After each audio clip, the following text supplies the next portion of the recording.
풍성한 추수와 감사를 고대하는 10월, 저는 우리 인생에 관하여서 이제 3주 동안 하나님의 말씀을, 특별히 전도서의 말씀을 가지고 이 세상을 복되게 사는 지혜의 말씀을 여러분에게 들려드리고자 합니다.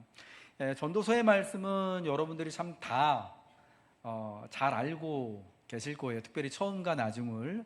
전도서의 처음은 헛되고 헛되다라고 이야기하죠. 인생은 헛되고 헛되다, 영원하지 않다. 우리가 유한한 사람들이기 때문에 세상에 사는 모든 것들이, 먹는 것도 마시는 것도 소유하는 것도 즐기고 누리는 모든 것이 사실은 우리가 곧 죽을 인생이기 때문에 헛되다라고 말합니다. 그러면 전도서의 마지막 장 12장 가면은 뭐라고 이야기하느냐? 그 마지막 장에선 결론은 그래서 이렇게 말해요.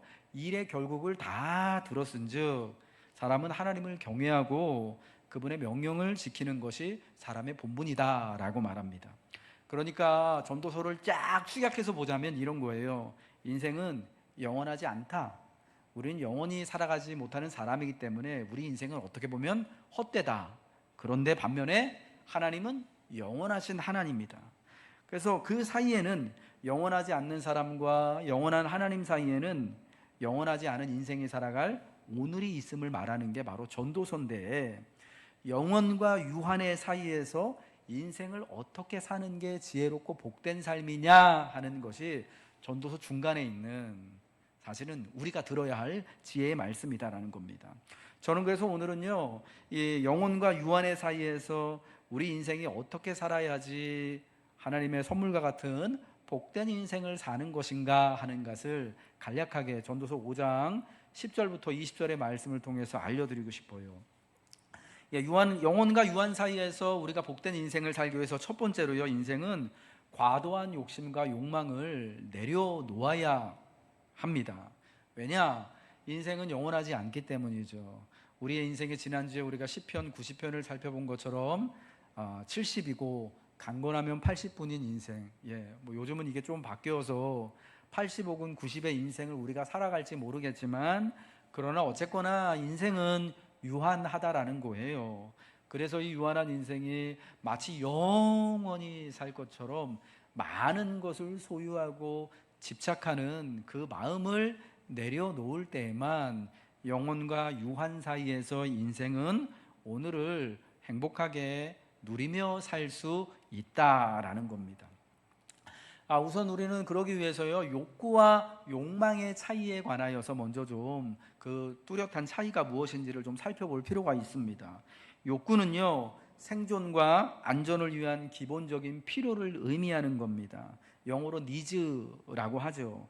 인간이라면 누구나 가지고 있는 자연스러운 본능인데요, 의식주와 관련이 되어 있어요. 우리가 생존하고 살아가는데 필수적으로 추우면 입어야 되고, 배가 고프면 먹어야 되고, 그리고 또 누워서 편안하게 또 밤에 잠을 잘 수 있고, 내가 안식처가 되고 보호받을 수 있는 집이 있는 것, 여러분 이런 것들을 욕구라고 말하는 거예요. 배가 고프면은 먹고 싶고, 졸리면은 자고 싶고, 이제 어느 정도 이제 또 여건이 좀 내가 좀 되어지면은 누군가의 인정받고 사랑받고 싶은 마음을 욕구라고 말할 수가 있을 것 같습니다. 반면에 욕망은 영어로 desire라고 하는데, 꼭 이거는 인생 사는데 내 생존을 위해서 필요한 것은 아니지만 더 갖고 싶은 마음을 욕구, 욕망이라고 말할 수가 있을 것 같아요. 그러니까 더 쉽게 설명을 하자면, 내 집을 마련하고 싶은 마음은 욕구라고 말할 수 있을 것 같아요.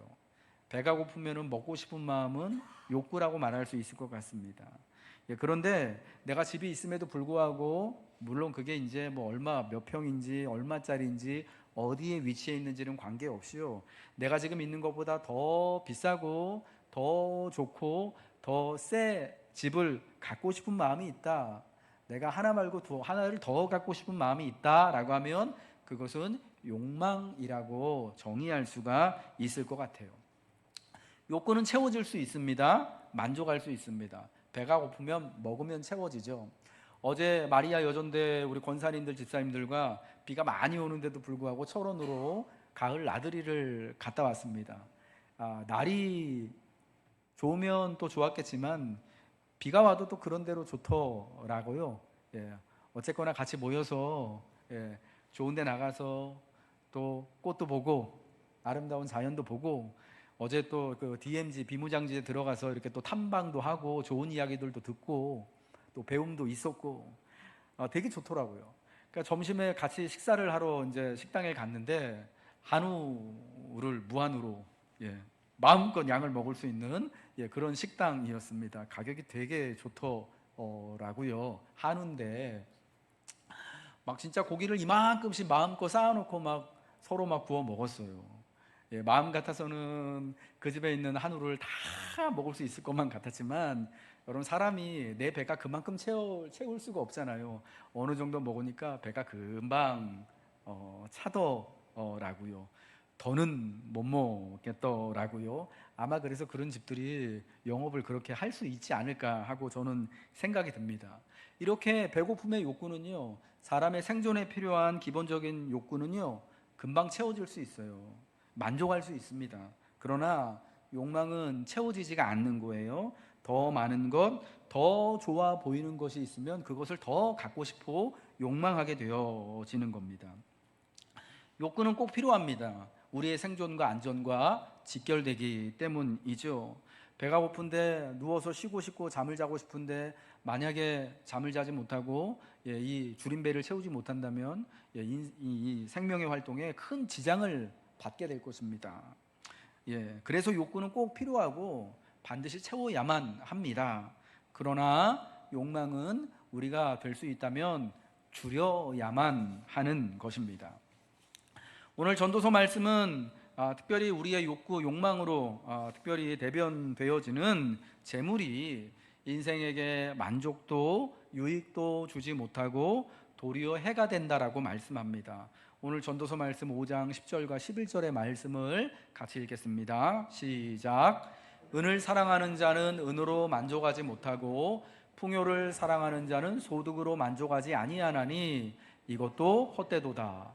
재산이 많아지면 먹는 자들도 많아지나니 그 소유주들은 눈으로 보는 것 외에 무엇이 유익하랴.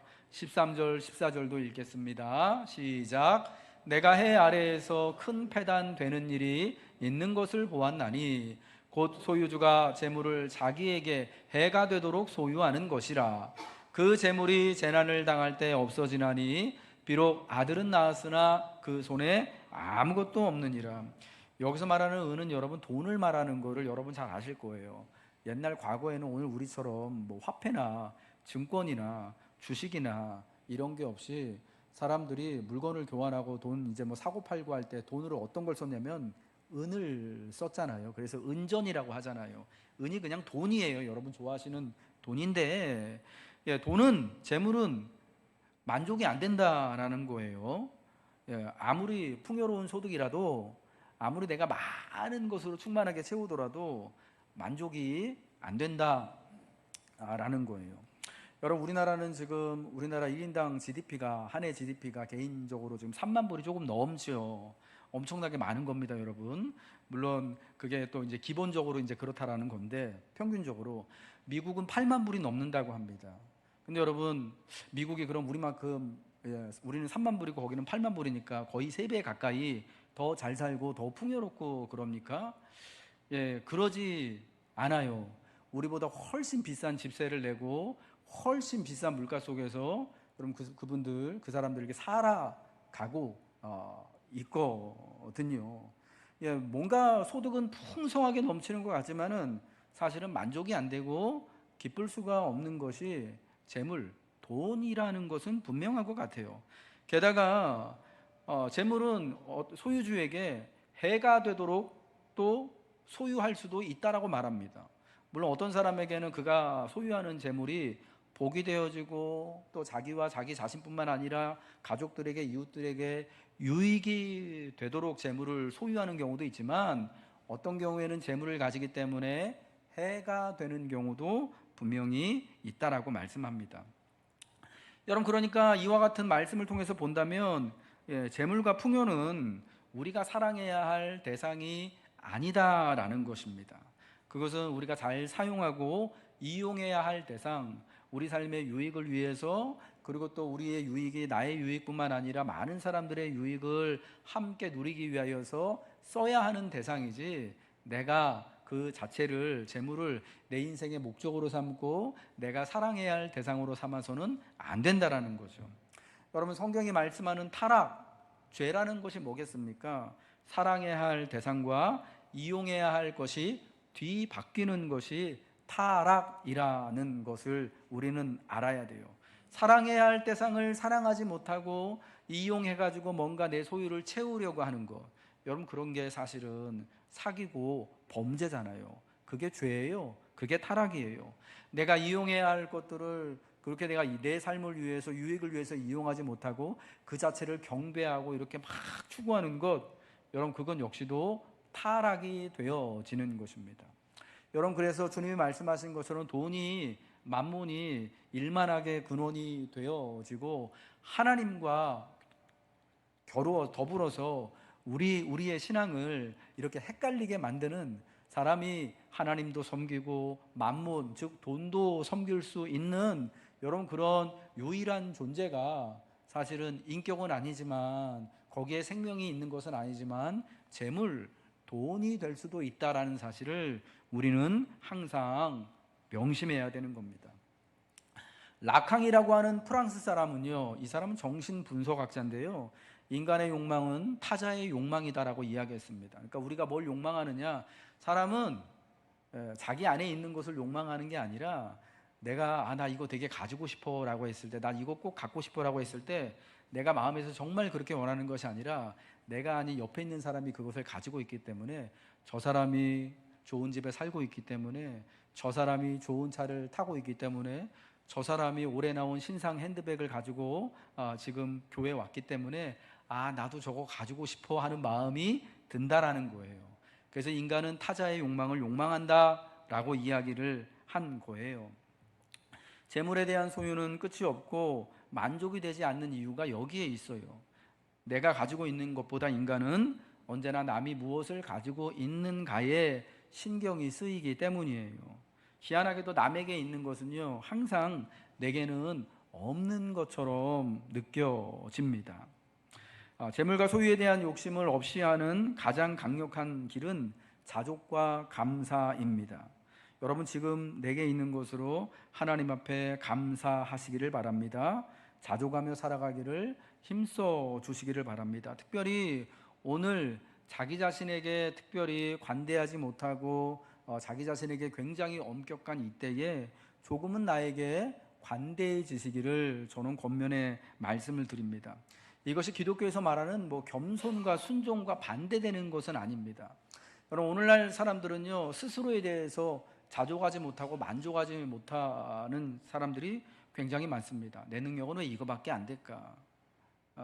내가 하는 거는 왜 이거밖에 안 될까 하면서 끊임없이 우리가 미디어를 통해서, 세상을 통해서, 이웃을 통해서 끊임없이 남과 나를 비교하고, 내가 스스로 비교하기도 하고, 세상에 의해서 그렇게 비교당하는 삶을 우리가 살아가지 않습니까? 그러면 항상 보면은 나보다 남이 더 잘하는 것 같아요. 잘 사는 것 같아요. 저 사람이 뭔가를 더 많이 가진 것 같은 마음이 들어서 항상 나한테는, 야, 너는 왜 그러지? 나는 왜 이러지? 나는 이걸 못 가졌지? 나는 왜 이만큼 할 수가 없지? 내가 저 사람보다 노력이 부족한가? 힘이 부족한가? 하면서 자기 자신을 끊임없이 학대하고 괴롭히는, 나는 왜 이럴까? 여러분, 그런 사람들이 오늘날 굉장히 많이 있지 않습니까? 여러분, 그래서 우리는 그리스도 안에서요, 스스로에게 조금 더 관대해질 필요가 있다라는 겁니다. 주님이 허물 많은 흙덩이 같은 우리들을 아끼고 사랑하시는 것처럼, 우리도 우리 자신에 대해서, 우리의 삶에 대하여서 아끼고 관용할 필요가 있다라는 겁니다. 위하고 아끼는 그 마음이 이웃에게, 형제에게, 자녀들에게, 교우들에게도 행해야겠지만, 물론 그러면서 나 자신에게도 그 관대하는 마음이 있어야 한다라는 거예요. 이 정도 했으면 그리스도 안에서 참 수고한 거야. 이만큼 가졌으면 그래, 내가 참 많이 누리고 살아가고 있는 거야. 이만큼 내가 한 것이, 내가 예수 안에서 그래도 내가 참 성실히 행한 거야 라고 하는 그 마음, 스스로에게 조금 더 관대해질 때 우리는 자족할 수 있고 감사하며 주 안에서 기뻐하는 인생을 살아갈 수 있을 것입니다. 영원하지 않은 사람과 영원한 하나님 사이에서, 유한과 영원 사이에서 또 잘 사는 법 두 번째는 인생을 수고로이 즐기는 것입니다. 오늘을 선물과 같이 살아가는 길, 유한한 인생을 영원하신 하나님 사이에서, 영원과 유한 사이에서 바르게 살아가는 길은 오늘 성경이 말씀하는 것처럼 우리가 애쓰고 수고하여 얻은 것으로 오늘 지금 먹고 마시고 즐거워하는 것이라고 말씀합니다. 수고하여 얻은 것으로 먹고 마시고 즐거워하는 것, 수고하고 즐거워하는 것이 삶의 지혜입니다.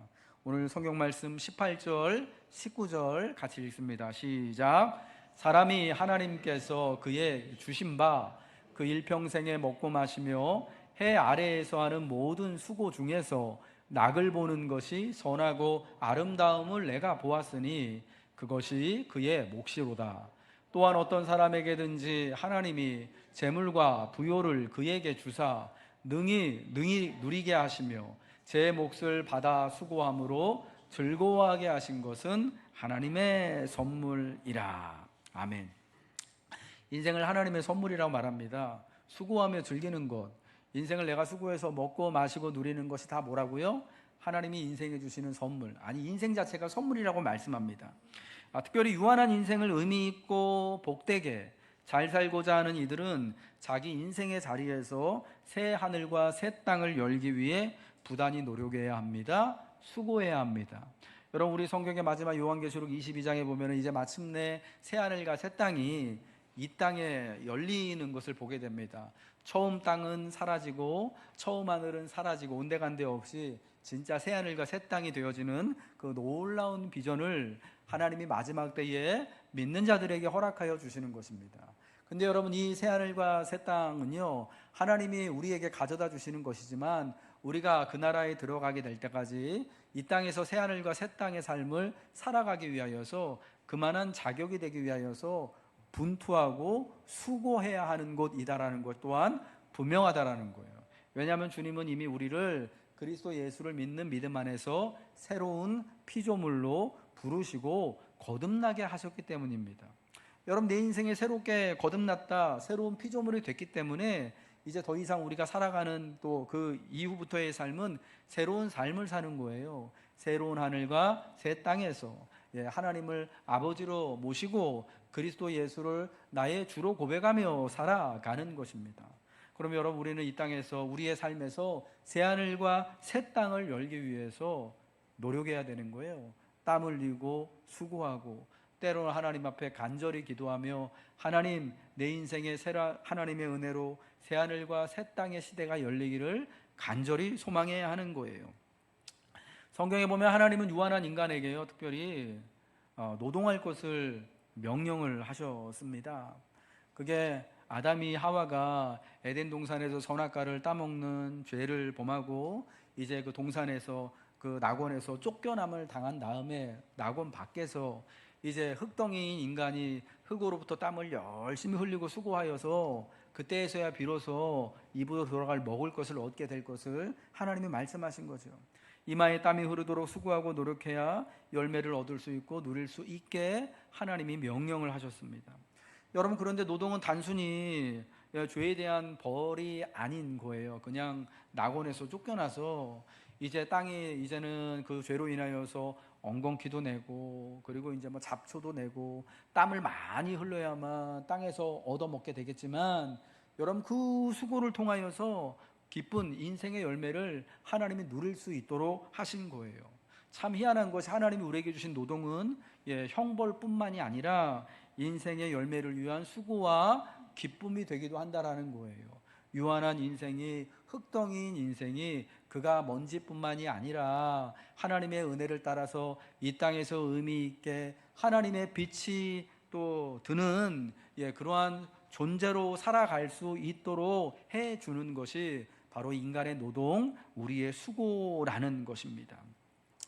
여러분의 수고와 또 여러분의 일하신 가운데 이와 같은 하나님의 순간에 빛이 드는 은혜가 있기를 저는 소망하고 기도합니다. 특별히 오늘 성경의 말씀에서 하나님은 어떤 사람에게든지 재물과 부요를 주사 능히 누리게 하신다라고 말씀합니다. 여러분, 하나님은 누구에게 재물을 주시고 부요를 주시겠습니까? 누구에게 하나님의 은혜를 베풀어 주실까요? 어떤 사람에게든지예요. 예, 하나님이 보실 때 그것을 누릴 만한 사람, 받을 만한 사람에게 하나님이 주시는 겁니다. 누가 받을 만한 사람이겠습니까? 그 주신 재물을, 하나님이 주신 재물을 잘 감당할 수 있는 사람이겠죠. 하나님의 주신 재물을 사랑할 대상이 아니라 내가 이용할 또 수단으로 여겨서 나의 유익을 위한 뿐만 아니라 우리 이웃과 또 세상의 유익을 위하여서, 교회의 유익을 위하여서 잘 핸들하고 사용할 수 있는 사람, 그것을 지혜롭게 잘 감당할 수 있는 사람에게 하나님은 그것을 선물로 주시는 거예요.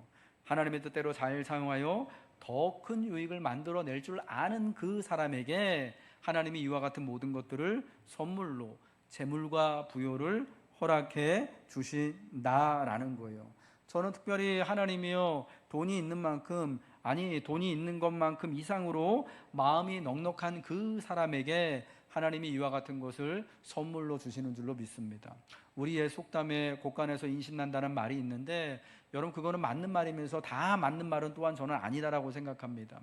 여러분, 그 말을 하면서 어떤 분들은 그거를 또 이유와 변명으로 되기도 해요. 나는 인생의 곳간이 많이 차 있지 않기 때문에, 나는 이만큼이 되지 않기 때문에 내 곳간에서는 인심날 일이 별로 없어.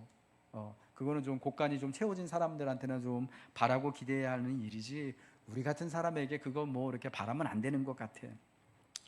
여러분, 그러나 여러분, 내 인생의 곳간이 남들과 비교해서 넉넉하지 않더라도요, 다 채워지지 않았다고 하더라도 우리는 너그러운 마음을 가지고 하나님이 주신 것들을 나누고 함께 유익을 누리며 살아갈 수 있는 것이 저는 분명하다라고 믿고 여러분에게 말씀드리고 싶어요. 복음서에 달란트 받은 자들에 대한 이야기에서 하나님이 여러분 5달란트 받은 자만 칭찬하신 거 아니잖아요. 5달란트 받은 자만 5달란트를 남긴 것이 아니에요. 2달란트 받은 자도 2달란트만큼을 더 남겨서 하나님께 그 주인에게 칭찬을 받았던 것을 우리가 기억하는 거예요. 물론 저는 1달란트 받은 자도 충분히 그렇게 남길 수 있었을 거다라고 여러분에게 말씀 드리고 싶어요. 지금 하나님이 허락해 주신 것들보다 더 크고 넉넉한 마음을 하나님이 분명히 우리에게 허락하여 주실 줄로 믿습니다. 우리의 마음은 우리가 소유한 것들보다 언제나 더 넉넉하여서 귀하고 좋은 것으로 함께 베풀고 나눌 줄 알아야 합니다. 여러분, 그 마음을 가진 자에게 하나님이 그 소유의 넉넉함을 더욱 더하여 주셔서 그 사람을 통하여 이 땅에 더 많은 유익이 증진될 수 있도록, 더 많은 선이 증진될 수 있도록 하나님은 인생의 선물을 허락하여 주실 줄로 믿습니다. 그러면 사랑하는 성도 여러분, 하나님 앞에 내가 가진 내가 가진 재물의 소유보다 내 마음이 더 풍성하기를 사모하시고 기도하시길 바랍니다. 내 마음의 창고에는 더 풍성한 많은 것들이 가득가득 채워져서 하나님을 위해서, 그리고 또 우리 또 세상을 위해서, 또 이웃을 위하여서, 형제를 위하여서 더 많은 것으로 나눌 수 있는 그 마음 주시기를 주님의 이름으로 축복합니다. 하나님이 그러한 마음을 가진 우리 인생의 곳간마다 하나님의 복으로, 하나님의 선물로 채워 주실 것입니다. 세 번째로요, 우리는 유한한 인생과 영원한 하나님 사이에 살아가면서 오늘이 우리의 선물임을, 지금을 누리고 살아야 함을 여러분 꼭 기억하시기 바랍니다. 인생은 하나님의 선물임을 믿고 살아야 한다라는 것입니다. 인생의 오늘을 행복하고 복되게 사는 마지막 비결은 인생을 하나님의 선물로 사는 것입니다. 인생을 하나님의 선물로 믿는 것이지요. 그러할 때 인생은 비록 유한하여도 부질없는 인생이더라도 복되고 의미 있는 인생을 살아가는 것입니다. 여러분, 인생을 위해 내가 수고하고 열심히 산 결과는 내가 예상한 대로 좋을 수도 있고 혹은 나쁠 수도 있습니다. 계획한 대로 일이 다 잘 될 수도 있고 그렇지 않을 수도 있습니다. 여러분, 오늘 인생이 하나님의 선물임을 고백할 때 우리는 어떤 결과를 맞이하든 하나님 안에서 기뻐할 수 있고요, 감사할 수 있습니다. 하나님이 이런 좋은 것들을 허락하여 주셨으니 하나님 너무 감사합니다 고백할 수 있습니다. 그러나 또 예상치 못했던, 내가 계획했던 대로 되지 않고 좀 결과가 좋지 않고 나쁜 일이 일어났을 때도 그래도 이 인생의 이 모든 것들도 다 하나님의 손길 안에 있으니까, 성경이 말씀하는 것처럼 하나님은 우리에게 모든 것이 합력하여 선을 이룬다 말씀하셨으니, 지금 비록 내가 해결은 못했더라도, 지금 비록 잠시 잠깐의 결과가 나쁘더라도 하나님이 의미 있게, 하나님이 복되게 해주시겠지, 인도해 주시겠지라고 하며 지금의 어려움과 지금의 좋지 않은 결과를 우리가 이겨내고 견뎌낼 수 있는 힘을 얻게 되는 거예요. 그러나 반대로 하나님을 인정하지 않는다면, 인생이 하나님의 선물이 아니라 그냥 내가 마음대로 살아가는 것이라면 어떨까요? 수고한 것에 대해 좋은 결과를 얻었을 때 내가 수고한 만큼 여러분 또 잘 될 수도 있잖아요. 그것은 내가 그만큼 뛰어나고 수고한 일이 되는 것이기 때문에 성취감은 누릴 수 있겠어요. 칭찬은 받을 수 있을지 몰라도 내가 막 형용할 수 없을 만큼 엄청나게 기쁘거나 기쁠 수는 없는 거예요. 왜? 내 수고와 능력에 대한 당연한 결과이기 때문이다라는 거예요. 예. 내가 이만큼 했으니까 뭐 당연하지 뭐. 내가 오늘 집에 가서 밥을 이렇게 압력밥솥에 넣고 이렇게 치치국국 지었는데 10분이나 한 15분 지난 다음에 밥이 이렇게 잘 돼서 나온 거, 이거 당연한 거니까, 내 인생이 이렇게 된 것도 다 내가 잘나서 된 거니까 별로 크게 기뻐하거나 감사하거나 행복할 수가 없는 거예요. 그런데 최악의 경우는 하나님 없이 인생이 실패한 경우입니다. 내 마음대로, 내 예상대로 잘 되지 않았을 때입니다. 나쁜 결과를 얻게 되었을 때예요. 하나님을 인정하지 않는다면 이런 경우에는 극복할 길이 없는 거예요. 내가 잘못해서, 내가 더 수고하지 못해서, 내가 더 능력이 없어서 이런 결과를 받아들였는데, 여러분 누구를 탓하고 누구를 원망할 수 있겠습니까? 우리 같은 경우에는 일이 좀 잘 못되면 하나님 원망할 수 있어요. 좀 불경하게 들릴 수 있을지 모르지만 여러분, 우리가 하나님도 원망할 수 있어요.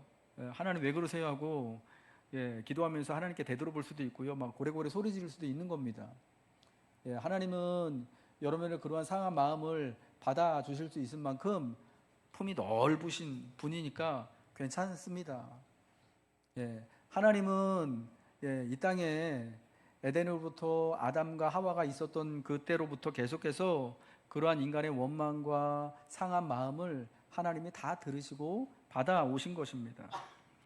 그런데 문제는 이러한 하나님을 인정하지 않게 되면은 우리가 어디 가서 사실은 기댈 데가 없어지게 되는 거예요. 내가 잘못되었을 때, 왜 나는 실패했을까? 왜 나는 다른 사람에 비해 이 정도밖에 되지 않나? 왜 저 사람은 잘 되는데 나는 못했을까? 할 때 그 열등감과 채울 수 없는 그 상실감, 그 욕망은 감당이 안 되기 때문에 마음은 망가지고 삶은 무너지게 되는 거죠. 더 이상 오늘도 그렇게 감사하며 살아갈 수 없을 뿐만 아니라 미래도, 내일도 기대하고 살 수가 없게 되는 거예요. 오늘 우리에게 허락된 것들을 하나님의 선물로 받아들일 때 세상은 살만한 곳으로 인식이 됩니다. 우리가 일상적으로 감당해야 할 일과 노고 또한 하나님이 맡기신 일로 여길 때 우리 마음에 빛이 스며드는 거예요. 충만한 삶, 복된 삶은 인생을 하나님의 선물로 여기며 오늘을 잘 사는 것입니다. 새 번역 성경에는요, 오늘 본문의 20절을 이렇게 번역을 하고 있어요.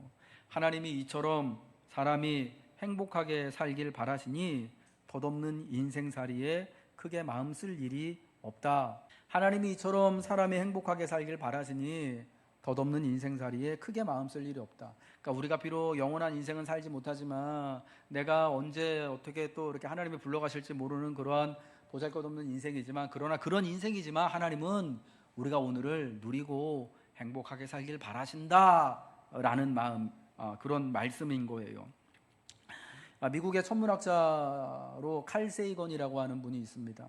이분이 굉장히 유명한 그런 이제 학자이고 또 되게 신실한 그리스도인으로 알려져 있는데, 이분이 쓴 코스모스라고 하는 되게 유명한 책이 있습니다. 그 책에서요, 이분이 한 말, 되게 유명한 말이에요. 우주에서 내려다보면 인간은 한낱 먼지에 불과하다라고 이야기를 했어요. 우리는 먼지다. 근데 여러분, 이 유명한 얘기를 듣고요, 인터넷에 떠도는 밈들이 어떤 얘기가 있냐면, 그런데 그 먼지가 참 고생이 많다 라고 이야기를 누가 사족을 달아놨더라고요. 우리는 먼지지만 근데 먼지가 보잘것없는데 아무것도 아닌 것 같은데 왜 이렇게 고생이 많냐라고 하면서 이제 자조 섞인 한탄을 하는 이제 그런 밈이에요. 근데 저는요, 그 밈을 이제 그 이야기를 보면서 먼지인데 왜 이렇게 고생이 많을까 싶은 게, 아, 그렇지. 예, 수고와 고생도 사실은 하나님이 허락하신 것이기 때문에, 야, 이 먼지가 진짜 먼지 같은 인생이 참 대단한 거구나 하는, 여러분, 그런 해석과 마음이 들더라고요. 먼지로 인간의 유한함과 아무것도 아님을 우리가 표현하지만, 그런데 그 먼지가 하나님 안에서 고생과 수고가 참 많은 존재입니다. 여러분, 먼지이지만 하나님이 특별하게 하신 먼지이기 때문이 아니겠습니까? 유한한 인생, 한 번뿐인 인생은 하나님의 선물임을 알고 수고하며 즐거움으로 오늘 지금을 누리며 하나님 안에서 살아가시기를 축복합니다. 인생은 오늘이 의미이고 오늘이 복입니다. 여러분이 수고하는 모든 것 가운데 하나님의 즐거움과 하나님의 복을 더하여 주실 줄 주님의 이름으로 축복합니다.